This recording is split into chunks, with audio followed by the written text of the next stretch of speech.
Kita terbangun di bawah mentari, beratap awan tanpa sekat di dalam ruangan serba putih. Tidak peduli dengan sekuat apapun kita menapak bumi, tanah dan seisinya, tak pernah memandang siapa tuan atau puan penginjaknya. Semua orang adalah fana, dan hanya dia yang nyata. Hingga akhirnya, dinding kokoh semakin menjulang, terbentuk, sampai menyentuh langit. Cahaya sang surya mulai terhalau.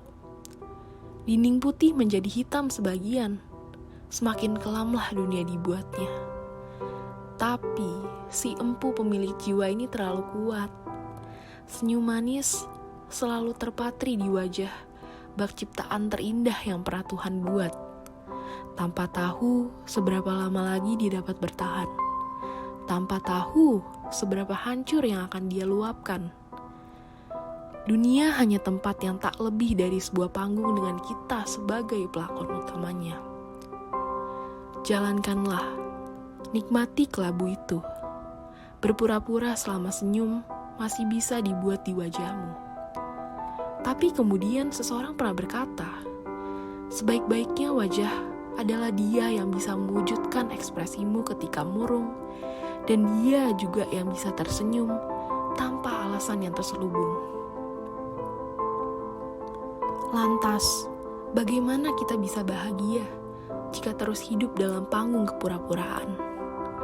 Kisah si pemeran utama dalam drama melankolis yang merasa hidupnya selalu tragis. Hingga pada akhirnya, yang fana bukanlah mereka, melainkan dia yang hidup dalam semua celaka. Bangunan tak akan semakin kokoh jika tak ada yang membangun. Pun kelamnya, hidup akan menjadi indah saat kita meninggalkan semua resah dan gelisah. Melihat hidup yang penuh dengan warna, meski tak jarang kita lupakan. Runtuhkan bangunan itu dan keluarlah. Bernapaslah. Satu langkah lebih jauh dirimu mendekat ke arah sang surya. Tak ada lagi hitam dan putih. Ia melebur menjadi satu dengan tanah yang melapisi bumi pertiwi. Senja pun muncul, perlahan, melengkapi semua warna-warna yang pernah kita miliki. Orang-orang berhamburan, hilir mudik dengan karakter warnanya masing-masing. Bercengkrama, mengubah duka menjadi tawa ria penuh warna, seakan hari esok akan lebih baik. Pun pada akhirnya kita akan mengerti, warna dimiliki oleh setiap orang, dan hanya mereka yang menyadari akan membuatnya menjadi berarti.